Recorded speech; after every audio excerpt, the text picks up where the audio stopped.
Hey, what's up? My name is Rachel, aka Slim Shadow, aka nobody calls me that, but you can call me Rachel.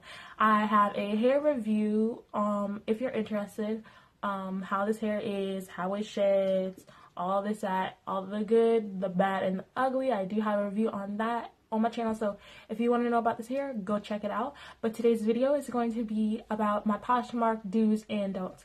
Poshmark is an app where you can buy and sell clothes, accessories, shoes, hats, all this and that. It's a great app to make money. It's simple, easy, and quick to use. Now, I'm not saying this because I am sponsored or anything like that, because I am not. I just genuinely mess with it, and I think it's a great app for everyone to use. It's so simple, it's so easy, it's so nice, and you get that shmoney on the side. Today I wanted to bring you a video on the do's and don'ts of Poshmark because I want y'all to be able to make sure that you are getting your money. And if you're doing some of these things, you might not be able to make sales like you want to. So I wrote a couple things down and let's get into it.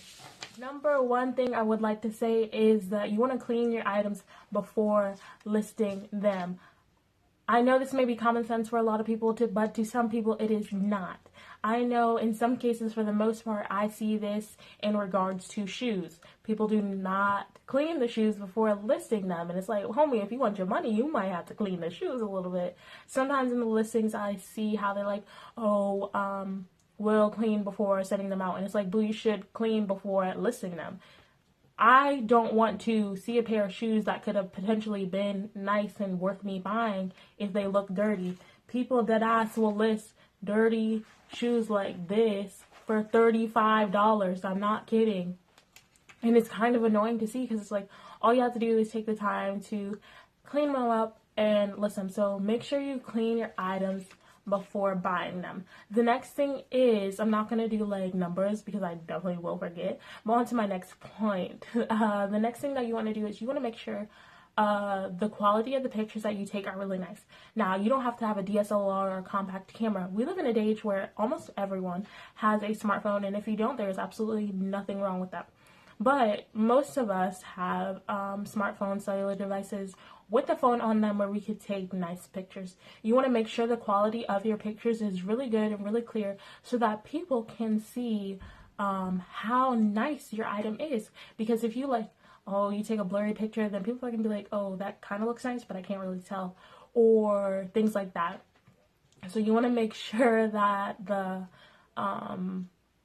quality of your pictures are nice and good, because if someone goes to your closet and they see nice pictures and they're just scrolling and scrolling, they're like, oh, I'm gonna follow them, I'm gonna like some of their stuff. You want to make sure the quality of your pictures. A lot of people, they have their genuine feelings attached to the items when they list it, and so they list it for more than they really should be, like a sweater that they wore to their homecoming game 4 years ago. Don't overprice it and make it $30 when it's really worth like $15. List your items at a reasonable price. So I mean, if it is brand new, with tags or even without it, and you know how much you bought it for, then list it for what you think you should get, especially if the item is brand new, because you want to make sure you get that money. Another thing is to not overlist the items. I see this a lot specifically for Vans. For the most part, a lot of people will list their Vans for over $45.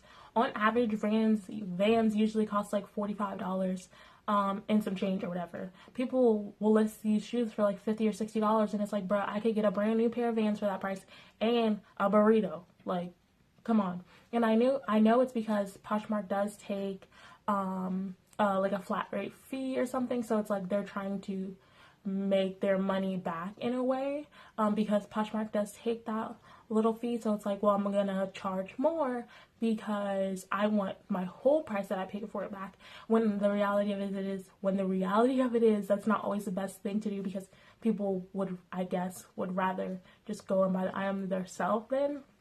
But make sure you're charging a reasonable price for the item. The next thing that I do want to say is that if you do have a brand name, which everything has a brand, make sure you list the brand of that item, even if you don't think it's worth it, and someone wants to Abercrombie and Fitch, and you don't feel like listing it, then you're kind of missing out, because when you're shopping for stuff and you want to shop by stuff by a certain category and by a certain brand name, you can put that in. So if you don't put your Abercrombie and Fitch in the brand, then you could be missing out on money, and you definitely do not want to be doing that. So list the brand name of your items. The next point that I do want to make is that Poshmark will give you hella notifications, and I know it might be annoying, but watch out for the notifications that say parties. Now, certain parties are only for certain categories, and a party is basically something where you get that whole group, so like Nike, anything Nike. So that will be like the party that Poshmark is having. So if you have any Nike items in your closet, then you can share it to that party. And I didn't do it for a long time, but I recently started doing it, and I feel like that's helped me get more sales, because sharing your items to a party allows other people who have never seen your items before see your items, and that's something you definitely want to do. The more people who see it, some people will be interested, some people won't, and that'll give you some money. So join parties if you can, but you will not be able to share every item in your closet to certain parties all the time. Just because you may not be into an item and you may think it's old and outdated doesn't mean someone else will. You'll lose money that way if you don't feel like listing it just because you don't think it's cool or cute anymore. I know I personally had like an old Abercrombie and Fitch. Literally, I saw a picture while I was helping my mom clean up her room of my sister wearing it in middle school, like an old burgundy Abercrombie and Fitch t-shirt, and I literally didn't post it, and I was like, like, what's the point? And then I did post it, and it sold within like 2 to 3 days. I listed it for very cheap and expensive because, like, I don't use it and I just wanted it gone. And so just because you don't like it or you don't think it's cool or in style anymore doesn't mean someone else will. So if you don't post it, like, you're missing out on money. So list everything you got. More importantly, make sure to just have fun with it. You know, it's not like a super exciting app, but it does become fun when parties start, and then you share your items and you get more shares and likes and you get your stuff out there, and then it does become fun because you're also making money. Like I said, some don'ts would be to overprice your items and list dirty items. Make sure that when you're listing it in the description, you list any discrepancies in the item, if it has holes, tears, like a slight stain, any and all of that, because if a person does get the item and there's something that you didn't list, they can return the item and get their money back. Another little thing that I do want to tell you a little bit is about how Poshmark does take a flat rate fee of the sales, just because they handle like the financial part of it. So let me tell you a little bit. If the item that you want to sell is $15 or less, Poshmark does take a flat rate fee of $2.95 of the item, which means $15 minus $2.95, and then you get the rest. Poshmark does get that $2.95. Now, if you list an item for over $15, then that means Poshmark will take a flat rate fee of 20%. So $15 times 0.20 minus what 0.20 is. Well, you understand what I'm saying. But yes, Poshmark does take a fee. Honestly, it's not a lot, and it's very convenient the way Poshmark is set up to run. So these are my do's and don'ts of Poshmark. I hope you enjoyed this video. I hope you like it. I did enjoy making it.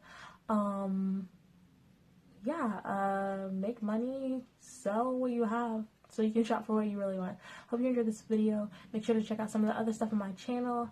Like I said, my name is Rachel, and I like to make YouTube videos and make money. So go on Poshmark, make some money. I will put my code in like over here somewhere probably. I think Poshmark gives everyone a code. Like I said, I am not sponsored. I just really fuck with Poshmark heavy. I really like it. I really enjoy it, and I want you to enjoy it too. And I know you can, because literally take a picture, snap, send it out. Like, you barely have to leave your house. You can just stick it in your mailbox. Come on, you don't even have to leave your house for real, and you can make money.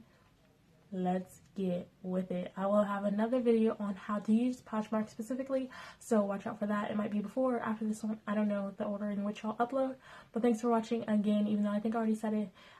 Subscribe to keep up with me so you stay notified of all my shenanigans that I'm gonna be talking about and doing, and keeping you informed on all this and that. Make sure to like this video. I'd really appreciate it. You don't have to if you don't want to, but it'd be cool if you did. Thanks for watching this video. Oh my god, that's like my 3rd or 5th time. I'm sorry. See you later. Catch you in the next one. Spread love, change the world.